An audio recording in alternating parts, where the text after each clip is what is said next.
ሰላም ሰላም ጤና ይስጥልን ውድ የጋት ሚዲያ ቤተሰቦች እንደያላችሁበት ሀገር የሰዓት አቆጣጠር እንደምን አላችሁ እንደምን ቆያችሁኝ? ኢትዮጵያ ውስጥ ናችሁ ዝግጅት ለምትከታተሉ ውድ ቤተሰቦቼ እንደምን ዋላችሁ ማለት ፈልጋለሁ። ዕለተ ሐሙስ ሐምሌ 9 2018 በኢትዮጵያ ዘመን አቆጣጠር ጁላይ 16 2026 በጎርጎሳውያን የዘመን ስሌት እንደ ቅደም ተከተል የጋት ውሎ 3 አጫጭር መረጃዎችን ከዚህ እንደሚከተለው ወደ እናንተ አደርሳለሁ። ዘወትር እንደምታደርጉት ዝግጅቱን ላይክ አድርጉ። ባላችሁ የማህበራዊ ትስስር የማህበራዊ ሚዲያ በፌስቡክ፣ በቴሌግራም፣ በትዊተር ኤክስ ገጾቻችሁ፣ በዋትስአፕ ግሩፖቻችሁ ባላችሁ ሁሉ ኤኒዌይስ ይሄ መረጃ ይጠቅማል መደመጥ አለበት ካላችሁ ለወዳጅ ለቤተሰቦቻችሁ ሸር አድርጉ። እንደ አንድ የሐሳብ መነሻ የውይይት መነሻ ሆኖ ያገለግላል የሚል እምነት አለኝ። ሐሳብ አስተያየት ስጡ፣ በጋራ እንመማርበታለን። አነባችኋለሁ፣ ማርበታለሁ። ለቀጣይ የተሻለ ዝግጅት ወደ እናንተ ለማድረስ ይጠቅመኛል። የጋት ሚዲያ ሜምበር ሁኑ። ጋት ሚዲያን በሱፐርቻት በሱፐርታንክስ እየደገፋችሁ ነው። ከምንም በላይ ግን ከጋት ሐሳብ እናገኛለን። አንድ ሐሳብ ማዕከል ሆኖ ያገለግላል ብላችሁ ውድ ጊዜያችሁን ሰውታችሁ ስለምትከታተሉኝ ስለምታበረታቱኝ የከበረ ምስጋና ይድረሳችሁ። የመጀመሪያው ጥያቄያችን ዶክተር ደብረጽዮን ገብረ ሚካኤል የህገወጡ የህወሓት ፓርቲ ሊቀመንበር በጉልበት በህገወጥ ደግሞ መሰረት ነው ላሉት የትግራይ መንግስት ፕሬዝዳንት የት ነው ያሉት የሚለውን ያጣራሁትን መረጃ ወደ እናንተ አደርሳለሁ። ሁለተኛ የግብጽ የአቋም ለውጥ አለ። ዲቴል መኬድ ያለባቸው ጉዳዮች አሉ። በዛ ዙሪያ ላይ መረጃዎች እያሰባሰብኩ ነው። ዞሮ ድሮ ግን በዚሁ እንድታቁት ግብጾች የኢትዮጵያን የቀይ ባህር ጥያቄ ልንቀበል እንችላለን የሚል ግሪን ላይት አሳይተዋል። ዞሮ ድሮ ግብጽ ተቀበለው አልተቀበለው፣ ግብጽ ደገፈው አልደገፈው ሌላ ጉዳይ ነው። የቀይ ባህር ጉዳይ የኢትዮጵያ የህልውና ጉዳይ ነው ብለን እስከተነሳን ድረስ የዚህ ጉዳይ ባለቤቱ የመጀመሪያው የኢትዮጵያ ህዝብ አሁን ያለው በህይወት የሚመጣው ትውልድ፣ ሁለተኛው ደግሞ መንግስት፣ ሶስተኛ በዛ ውስጥ የፖለቲካ ስልጣን እንዛለን ብለው ሀቀኛ የፖለቲካ ፓርቲዎች እነኚህ የተሸጡትን by any means possible የትም ፍጪው ዱቄቱን አምጩ የሚሉ መርህ፣ ህግ፣ ሞራል፣ ታሪክ የማያሳስባቸው ከእያንዳንዱ ግጭት ከእያንዳንዱ ደም መፍሰስ ከእያንዳንዱ አጥንት መከስከስ ከእያንዳንዱ ውድመት እናተርፋለን ብለው ጥንብ እንዳያሞራ የሚያንዣብቡትን በፖለቲካ ፓርቲ ስም የሚነግዱትን እነሱን ተዋቸው። ጠንካራ ህግ ያስፈልጋል። ጠንካራ መዋቅር ያስፈልጋል። ጠንካራ አሰራር ያስፈልጋል። ሊታለፍ የማይገባ ቀይ መስመር ሊኖረው ይገባል። ፖለቲካቸው ማንም እየተነሳ የሚያወካበት በህዝቦች መካከል ግጭት የሚዘራበት ደም መፋሰስን እንደ ስኬት ቆጥሮ ከዛ የግጭት የስራ ዕድል ፈጠራ ውስጥ የሚዋኙ ሰዎችን ማረቅ አለብን። ማስተማር፣ ማሳወቅ፣ መምከር፣ መገሰጽ፣ በህግ ተጠያቂ ማድረግ ሊመጣ ይገባል። ቅደም ተከተሉ የቱ መሆን መቻል አለበት ሌላ ጉዳይ ሆኖ ግን የኢትዮጵያ ቀይ መስመር ሊኖር ይገባል። ዞሮ ዞሮ በቅድመ ሁኔታዎች በታጠረ ሁኔታ የቀይ ባህር ጉዳይ ኢትዮጵያንም ይመለከታታል። ሊቶሪያል ስቴት ከምንለው አመለካከት ልንወጣ እንችላለን። ነገር ግን አስገዳጅ የሆነ ውል በናይል ወንዝ አጠቃቀም ኢትዮጵያ ለመፈረም ዝግጁ መሆን አለባት የሚል ቅድመ ሁኔታ አቅርበዋል። በተለይ በሰሞኑ በኢጅፕት ኢንዲፔንደንት ናሽናል የዩናይትድ አረብ ኤሚሬት ጋዜጣ ነው፣ የፖሊሲ ጋዜጣ ነው። ኢጅፕት ኢንዲፔንደንት የግብጽ መንግስት የፖሊሲ ጋዜጣ ነው። ሐሬት የእስራኤል እነዚህ በሙሉ ተመሳሳይ የግብጽ የኢትዮጵያን ጉዳዮች ይዘው እየወጡ ነው። ኢጅፕት ኢንዲፔንደንት ኢትዮጵያ 3 ግድብ ልትገነባ ነው የሚጠናቀቁት ከ4 እስከ 7 ዓመት የሚፈጅ የሚል ይህን ተከትሎ ግብጽ እጇን አጣጥፋ አትቀመጥም የሚል በባድር አብደላቲ የግብጽ የውጭ ጉዳይ ሚኒስትር በኩል የተሰጠውን መግለጫ በሉት እሱን አውጥቷል። በተመሳሳይ ዘናሽናል የኢትዮጵያ የናይልን የማልማት ጥያቄዋን ተከትሎ በቀይ ባህር ላይ ህልውና ጥያቄ በማንሳቷንም በተመሳሳይ እሱን ወስዶ ግብጽ ኢትዮጵያን ለመክበብ ሰፊ ስራ እየሰራች ነው። የአሰብ ፖርት ላይ የምጽዋ ፖርት ላይ ከጅቡቲ ጋር ከመንግስት ጋር የወታደራዊ ስምምነት፣ የወደብ ስምምነት ከሶማሊያ ጋር ወዘተረፈ እያለ ያወራል። የምናያቸው ምናልባት ይሄ ፎርቹን ቴለር የሆነ ጥንቆል አይደለም። በዚህ 1 ወር በዚህ 2 ወር ውስጥ እስከ መስከረም ድረስ የምናያቸው ሶማሌላንድ ላይ ሰፋፊ የእስራኤል፣ የአሜሪካ፣ የዩናይትድ አረብ ኤሚሬት ፕሬዘንስ በሚሊተሪ በኩል የሚታዩ ጉዳዮች አሉ። ያ የሶማሌላንድ እውቅና ማግኘት፣ የእስራኤል ወደ ቀጠናው መምጣት የራሱ የሉዓላዊ ቢሆን ሶማሌላንድ ኢትዮጵያ አማራጭ ወደብ ለማግኘት የምታደርገው ጥረት፣ ኢኮኖሚዋን ለመደገፍ በምታደርገው ጥረት አንድ ግቡ ነው ያገለግላል። ሌላ ደግሞ የፓወር ባላንሱን በተለይ በዚህ በቀይ ባህር፣ በኢንዲያን ኦሽን፣ በገልፍ ኦፍ ኤደን የሚያዛባ ነው። ያ በሚያዛባበት ወቅት ከኢትዮጵያ ኢንተረስት አንጻር ነው ወይንስ እዚሁ ያመጣና ቱርኮችን ያመጣል? ቱርክ ስትመጣ አብሮ ግብፅ ይመጣል። በዛ በጀርባ ሳውዲ አረቢያ ሊኖር ይችላል፣ ኳታሮች ሊኖሩ ይችላሉ ሳይሆን ኦብቪየስሊ ይሄ የታወቀ ፕሬዘንስ ነው። ከዚህ አንጻር ደግሞ የእስራኤል መኖር፣ የዩናይትድ አረብ ኤሚሬት መኖር፣ የአሜሪካ መኖር የኢትዮጵያ ፍላጎት እንዴት ነው ኢንተርቴን ሊደረግ የሚችለውን ማየት ያስፈልጋል። ዞሮ ዞሮ በቅድመ ሁኔታዎች ውስጥ በታጠረ ሁኔታ ከናይል ወንዝ አጠቃቀም ህዳሴ ግድብን በጋራ ከማስተዳደር ፍላጎት አንጻር በተመሳሳይ ሌሎች ቀጣይ ግድቦችን ለመገንባት ኢትዮጵያ የግብፅና የሱዳንን ይሁንታ ለመጠየቅ የምትስማማ ከሆነ በቀይ ባህር ላይ ያላትን የህልውና ጥያቄ ልንቀበል እንችላለን ይላሉ። እኔ በጣም እዚህ ውስጥ የማዝነው በግልጽ ነው የምነግራችሁ፣ የማዝነው አንድ ሉዓላዊ አገር ነኝ የሚል ራሱን 30 ምናምን ዓመት ተዋግቻለሁ፣ ለነፃነቴ ቀናይ ነኝ፣ ኤርትራዊነት ክቡር ማንነት ወዘተረፈ እያለ ቡቡዜ ላይ የሚነዛ የሚነፋ ቡድን እንዴት አገሩ ለሌላ መደራደሪያ እንድትሆን ይፈቅዳል የሚለው በጣም ያሳዝነኛል። ማለት ኤርትራውያን ወይ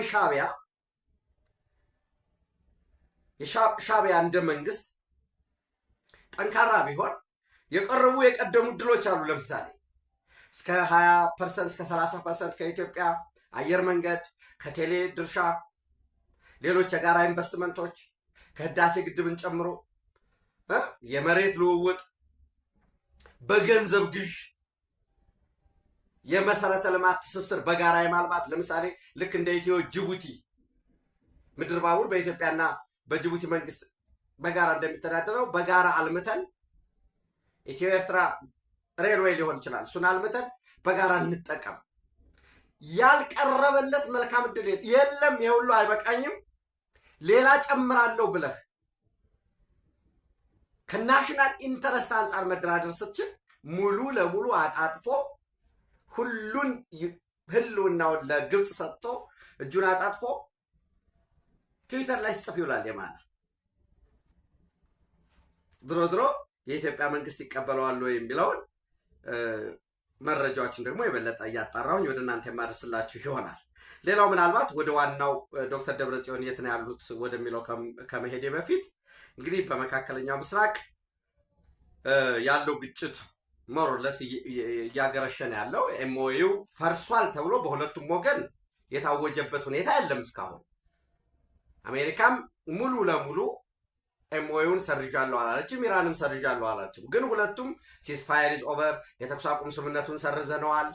እዚያው ውስጥ ካሉ ስምምነቶች አንዱ ለምሳሌ ኤግዛክትሊ አርቲክል 5 ወይም ፖይንት 5 ምን ይላል? ኢራን በሆርሙዝ መተላለፊያ ላይ ታመቻቻለች የሚለው እሱ ተሰርዞ ራሷ ብሎኬት ተጥሎባታል። ማዕቀብ፣ ነዳጅ የምትሸጠው የፋይናንስ ማዕቀብ ተጥሎባታል። ያው ዝሮ ደግሞ መርከቦች እንዳይወጡ እንዳይገቡ ማዕቀብ ተጥሏል።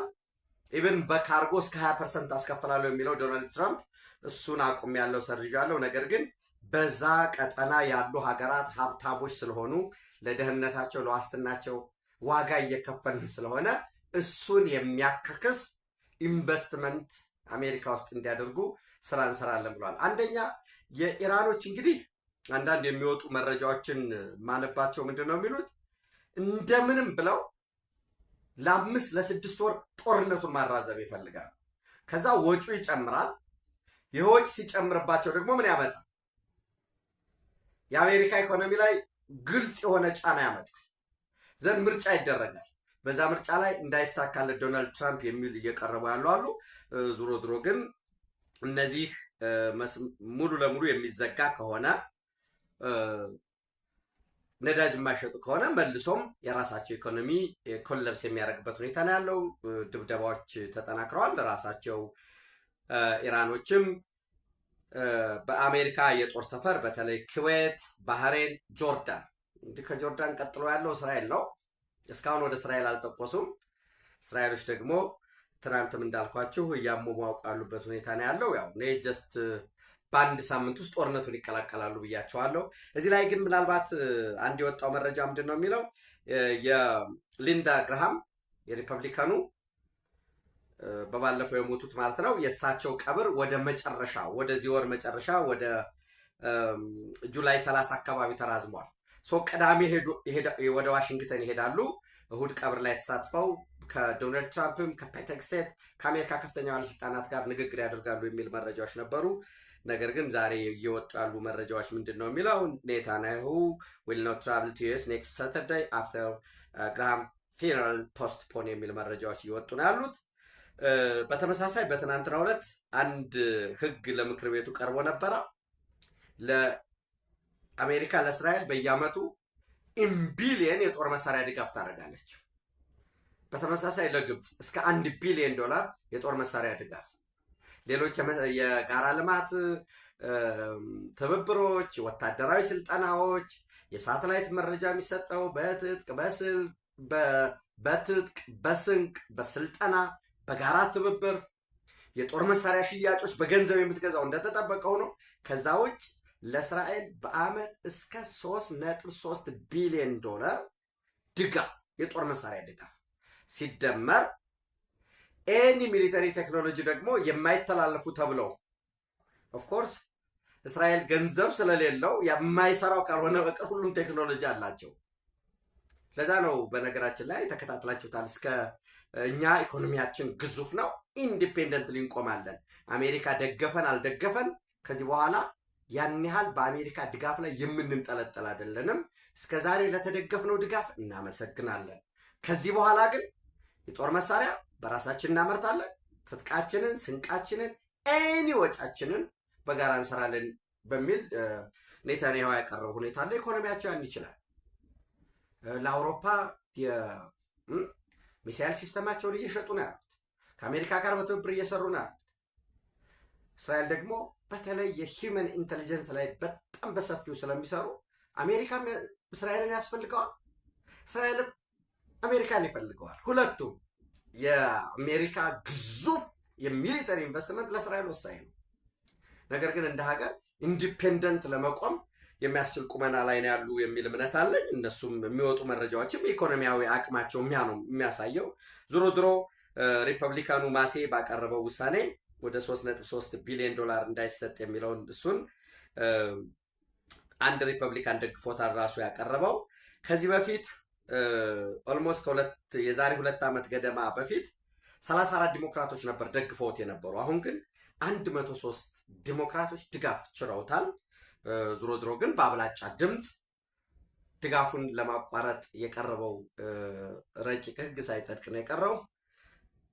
እዚህ ላይ ትናንት ምሽት ፔቴክሴት የአሜሪካ የመከላከያ ሚኒስትር ከእስራኤል አቻቸው እስራኤል ካትስ ጋራ የእስራኤል መከላከያ ሚኒስትር ጋራ በስልክ ቆይታ እንዳደረጉ ይህንንም ተከትሎ በኢራን እና በሌሎች ጉዳዮች ላይ የሚሊተሪ ኦፕሬሽን እየተወሰደ ያለውን እርምጃ እንደነገሯቸው፣ በተመሳሳይ እስራኤል ካትስም በሶሪያ፣ በሊባኖስ፣ በጋዛ እየተወሰደ ያለውን ወታደራዊ እርምጃ እንደነገሯቸው ነው መረጃዎች እየወጡ ያሉት። በተመሳሳይ ጽምዶን በተመለከተ አቶ አማኑኤል አሰፋ የህገወጥ ህወሓት ፓርቲ ምክትል ሊቀመንበር አሁን ደግሞ የህገወጡ የትግራይ ክልላዊ መንግስት ምክትል ፕሬዝደንትና የፍትህ ጽህፈት ቤት ኃላፊ የሆኑት ጽምዶን በተመለከተ የሻዕቢያ ወታደር ትግራይ ውስጥ ያለውን ፕሬዘንስ በተመለከተና ሌሎች ጉዳዮች ላይ በድምፅ ወያኔ ቆይታ አድርገዋል። ምናልባት ትግረኛ የምትከታተሉ ሰዎች ካላችሁ ምንድን ነው የምታዳምጡ ሰዎች ካላችሁ የምትከታተሉት እኔ በግርድፉ ሙሉውን ለሙሉ ባልችለውም ለመስማት ሞክሬያለሁ። በዛ አንድ 3 ነገሮችን አስቀምጠዋል። አንደኛ ከፋኖ ጋር አብረን እየሰራን ነው። ፋኖ የትግራይን ህገ መንግስታዊና ሉዓላዊ ቦታ እሳቸው እንግዲህ ምዕራብ ትግራይ ነው ያሉት ወልቃይትን አሳልፎ ለመስጠት ስምምነት ነው። ፍቃድ አለው። ምንም አላስቸገረንም። አሁን ወልቃይትን እንዳንወስድ ምዕራብ ትግራይ ነው እሳቸው እያሉ የሚናገሩት ምዕራብ ትግራይን እንዳንወስድ ፈተና እየሆነብን ያለው የፌዴራል መንግስት ነው ብሎ አስቀምጠዋል። ፋኖ በዚህ ዙሪያ ምን ይላል የሚለውን እንግዲህ መግለጫ ይሰጣሉ የሚለው እናያለን። እኔ ነግሬያቸዋለሁ ከዚህ በፊት በቴሌኮንፈረንስም አድርገው ነበር። ሽሬ ላይ አክሱም ላይ ተሰብስበው ነበር። በተመሳሳይ መቀሌም ስብሰባ አድርገዋል።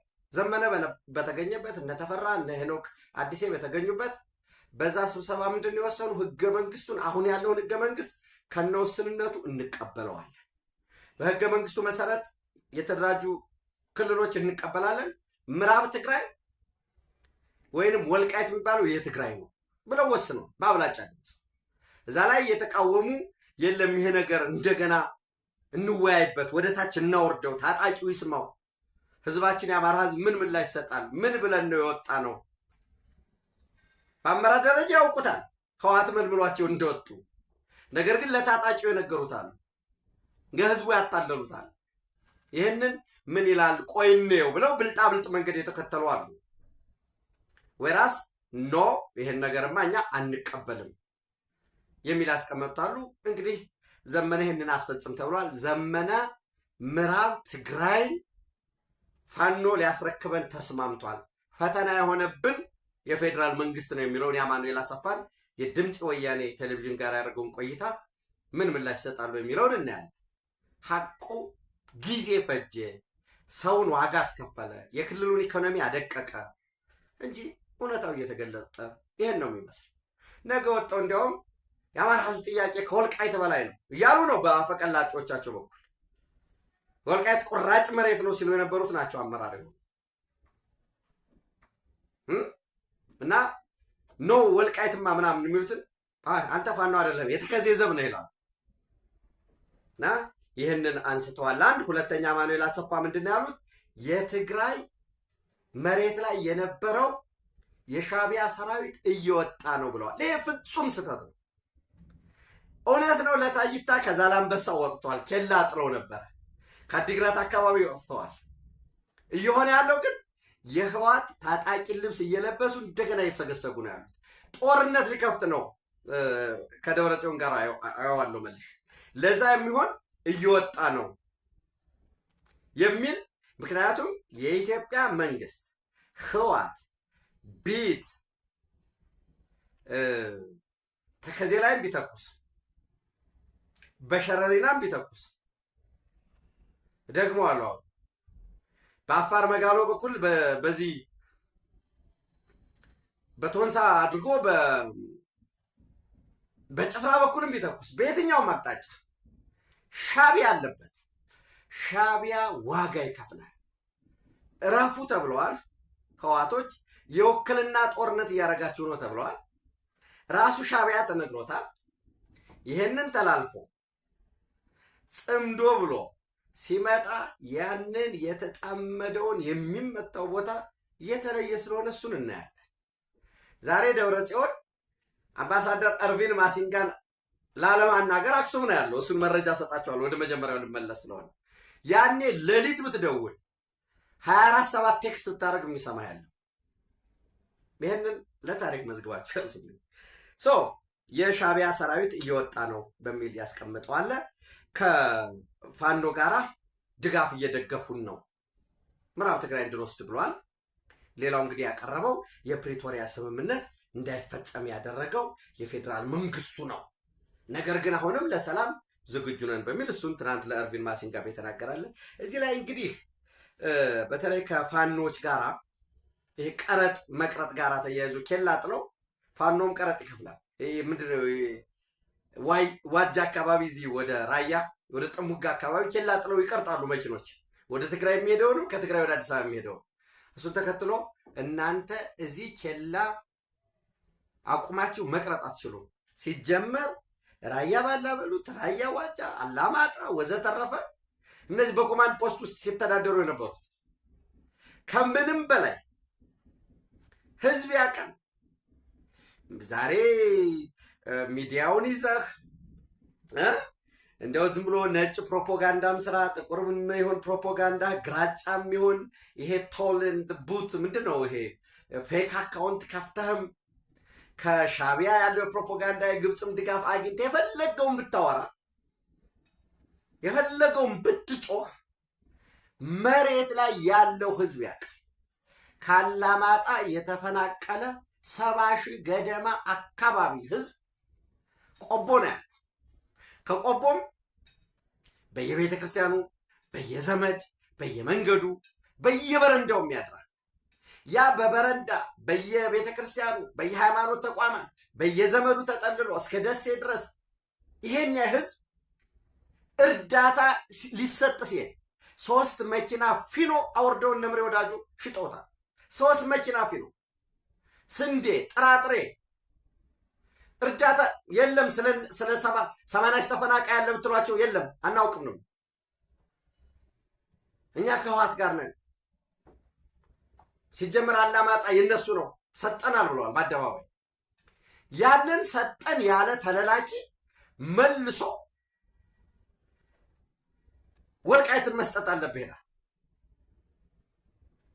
በዚህ አጋጣሚ የወልቃይት አመራር ወይ የምዕራብ ትግራይ ዋቴቨር በለው አመራሩ ተፈናቃዮች ይመለሱ፣ የጠፋ ንብረት ካለ እንክሳለን፣ ሰላማቸውን አስጠብቀን እንቀጥላለን ብሏል። ሌሎች በየት ይተዳደር?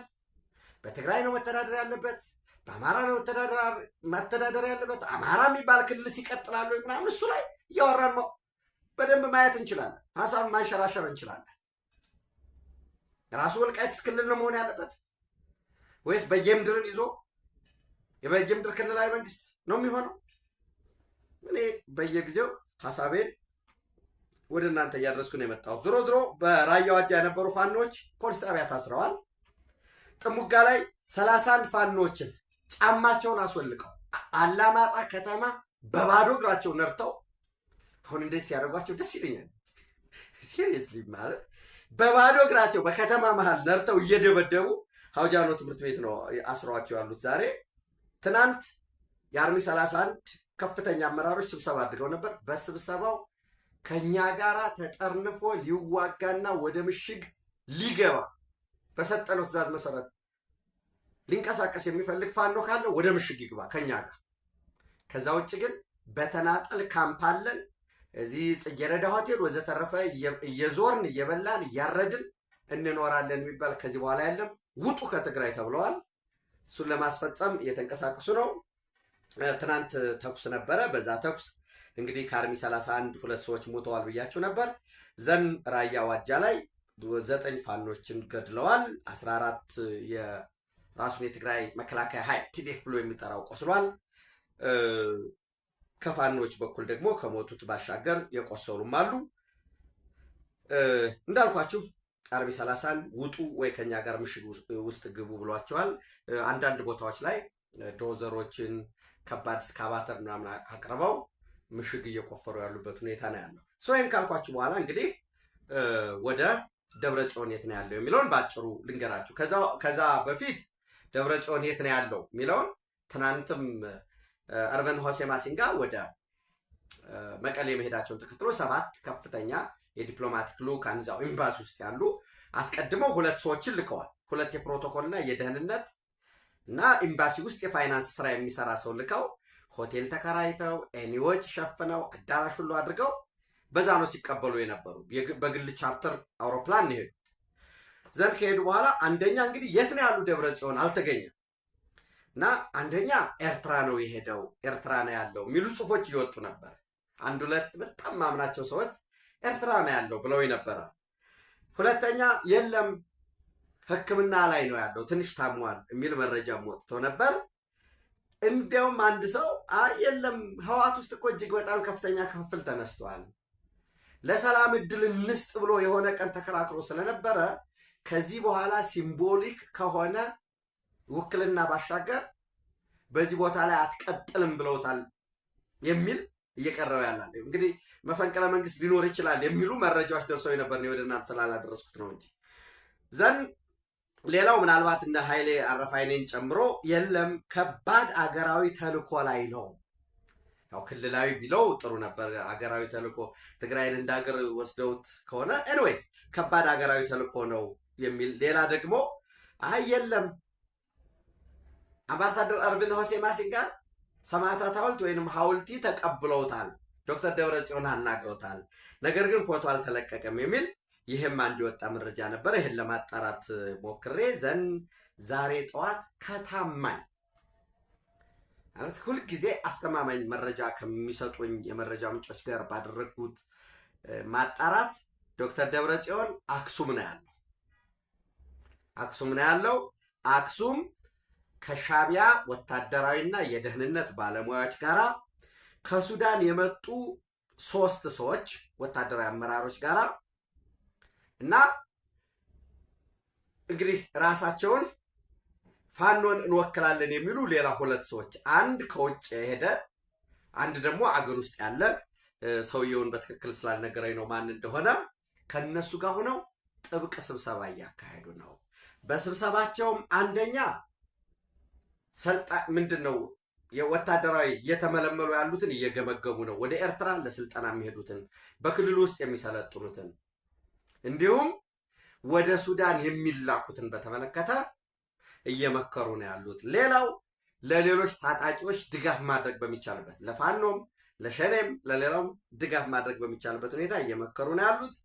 በዚህ ሂደት ጦርነት ከተጀመረ ሙሉ የተቀናጀ ውጊያ እንዴት ማድረግ እንችላለን የሚል እና ቀኑንም ለመወሰን እየተነጋገሩ ነው ያሉት። አክሱም ነው ስብሰባ እያደረጉ ነው ያሉት። ስብሰባው ነገ ዓርብ ያልቃል የሚል መረጃ ነው ያለ። በዚህ ሂደት እንግዲህ አስቀድሜ ብያቸዋለሁ፣ ምሽግ እየቆፈሩ ነው። ለምሳሌ አንዳንድ ቦታዎች ላይ ቦታዎችን ያን ያህል ብዙም አስፈላጊ ላይሆን ይችላል። በዛ የተቀናጀ ጦርነት ለማድረግ በዚህ ጦርነት ወቅት ራሱ ደብረጽዮን ቢገኝ ኖሮ ከደብረጽዮን ጋር ተገናኝቻለሁ የሚል ይመጣል፣ ጋራንቲ አግኝቻለሁ የሚል አምባሳደር አርቪን ሆሴ ማሲንጋ እሱን ሊያነሱ ይችላሉ ነው እና ስለዚህ ከማኑኤል አሰፋ ጋር እንዲነጋገር የተደረገው ለዛ ነው። አክሱም ነው ያሉት። ይሄ አስተማማኝ የሆነ መረጃ ነው የምነግራችሁ። በቦታው ሻቢያ አለ፣ የሱዳን አለ፣ ፋኖን የወከለ አንድ ከዚህ ከዛው ከፋኖ ታጣቂዎች ውስጥ ከጽንፈኛው ፋኖ ታጣቂዎች ውስጥ አመራር የሆነ አንድ ደግሞ ከውጭ ሄደ ሰው እነሱ ባሉበት እየመከሩ እንደሆነ ነው ያለው መረጃ። እንግዲህ ነገ ይጨርሳሉ። ያንን ተከትሎ ደብረጽዮን ሊወጡና በሆነ መንግስታዊ የሆነ ወይ ስብሰባ ወይ ሰምቲንግ እየመሩ ሊታዩ ይችላሉ የሚል ጉዳይ ነው እየወጣ ያለው። በተመሳሳይ ትናንት መቀሌ የነበሩት አርቪን ሆሴ ማሲንጋ ዛሬ ጠዋት ጎንደር ገብተዋል። በነገራችን ላይ ማሲንጋ አሁን ዩኤስኤድ መዘጋቱን ተከትሎ የዩኤስኤድ ተግባራት ሙሉ ለሙሉ በሚባል ሁኔታ ወደ ውጭ ጉዳይ ሚኒስተሩ ገብቷል፣ ወደ ስቴት ዲፓርትመንቱ ገብቷል። ኦፍኮርስ ስቴት ዲፓርትመንት ውስጥ አንድ ዩኒት አንድ ክፍል ዩኤስኤድ ልክ እንደ ዩኤስኤድ የሚያስተባበር አንድ ዩኒት ተቋቁሟል። ያ የዩኤስኤድ ደግሞ የምስራቅ አፍሪካ ዋነኛ ማስተባበሪያ ማዕከል ውስጥ ከተመረጡት ውስጥ አንዷ ኢትዮጵያ ነች። ስለዚህ እየዞሩ ዩኤስኤድ የለም፣ ነገር ግን በዚያ ድጋፍ በአሜሪካ መንግስት ድጋፍ ጤና ላይ፣ ትምህርት ላይ፣ መሰረተ ልማት ላይ፣ የሲቪል ተቋማት ላይ ለምሳሌ እርቅ ላይ የሚሰሩ እነዚህን ይደግፋል። ያ እየተሰራ ያለው ነገር እነዚህ የረድኤት ድርጅቶች በአሜሪካ ድጋፍ ዩኤስኤድ ስለተዘጋ ማለት ነው። በዚያ የገንዘብ ድጋፍ የሚሰሩ ሰዎች ምን አይነት ስራ እየሰሩ ነው የሚለውን እየተከታተሉ ያው ክትትልም ብላችሁ ትወስዱ ትችላላችሁ። ይህ ከተለመደው የክላሲክ ዲፕሎማሲ ባሻገር የሀገሩን ወክሎ መዋል፣ ገበያ መፈለግ ወዘተረፈ ባለፈ የዚህ የረድኤት ድርጅቶችን ስራ ይመራሉ ማለት ነው። በጎንደር ከተማ በአሜሪካ መንግስት ድጋፍ የተሰሩ የልማት ስራዎችን ይጎበኛሉ። የጎንደር አጠቃላይ ስፔሻላይዝድ ሆስፒታልን አፈጻጸም ይገመግማሉ። በተመሳሳይ በጎንደር ዩኒቨርሲቲ ውስጥ አፄ ቴዎድሮስ ካምፓስ በሃሪ ቱርማን ስም የተሰየመ የሃሪ ቱርማን አሜሪካን ኮርነር ወይንም ላይብራሪ እሱን መርቀው ይከፍታሉ። አፈጻጸሙንም ያሉ በተመሳሳይ ከሲቪል ተቋማት መሪዎች ጋራ ከጎንደር ዩኒቨርሲቲ ከፍተኛ አመራሮች ጋራ እንዲሁም ከጎንደር አገር ሽማግሌዎች ጋራ ውይይት እንደሚያደርጉ ይጠበቃል። በተለይ የጎንደር ከተማ አስተዳደር የጎንደር ከተማን ቀጣይ የእድገት ፕላን አቅርቦ የአሜሪካ መንግስት ሊደግፍ በሚችልበት ትምህርት ዘርፉ፣ በጤና፣ በመሰረተ ልማት፣ በእርስ በርስ ትውውቅ፣ በዚህ በፐብሊክ ዲፕሎማሲ በዚህ ዘርፍ አብሮ መስራት የሚቻልበት ሁኔታዎች አሉ ማለት ነው። ተጨማሪ 2-3 መረጃዎች አሉ። በጋት ዕለታዊ ምሽት ወደ እናንተ ደርሳለሁ። ኢትዮጵያ በክብር ለዘላለም ትኖር። ታንኪዩ